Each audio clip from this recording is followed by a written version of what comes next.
Kita ke informasi lain, kasus dugaan suap vonis bebas Gregorius Ronald Tanur dengan tersangka 3 hakim Pengadilan Negeri Surabaya berbuntut panjang. Jumat malam, Kejaksaan Agung memamerkan barang bukti uang tunai dan emas batangan dari tersangka eks pejabat Mahkamah Agung yang juga diduga terlibat kasus suap Ronald Tanur.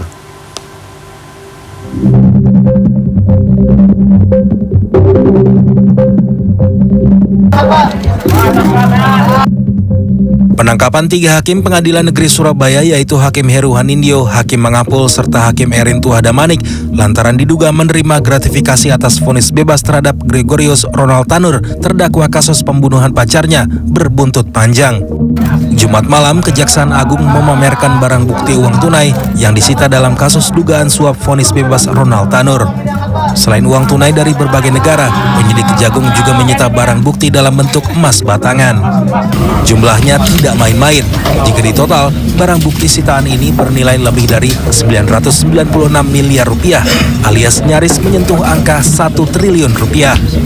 Penyidik Jampitsus Kejaksaan Agung pun telah menangkap eks pejabat Mahkamah Agung Zaraf Richard karena diduga terlibat kasus suap vonis bebas Ronald Tanur.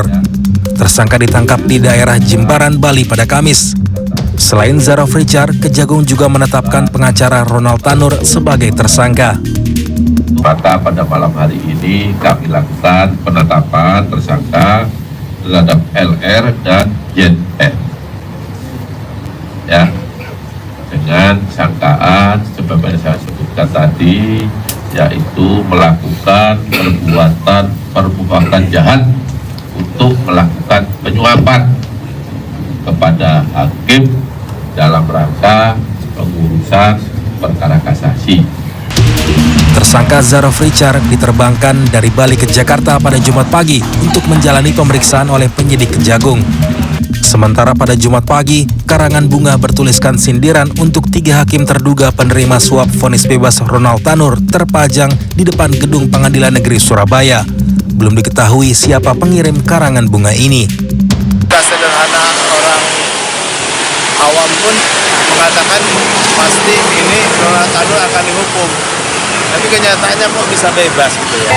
Masyarakat ya bersyukur lah, akhirnya kebenaran itu terungkap gitu loh. Dan kalau lihat tulisan-tulisan di sini itu kan ya menggambarkan suara dari masyarakat yang menilai bahwa putusan dari Ronald Tanur waktu itu ya ada sesuatu. Di lokasi lain, rumah terdakwa Gregorius Ronald Tanur di kawasan perumahan elit Pakuwon City pada Jumat terpantau sepi.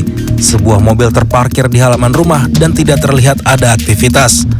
Ronald Tanur dilaporkan akan segera dieksekusi pihak Kejaksaan Negeri Surabaya setelah Mahkamah Agung dalam putusan kasasinya menjatuhkan hukuman 5 tahun penjara. Tim Liputan CNN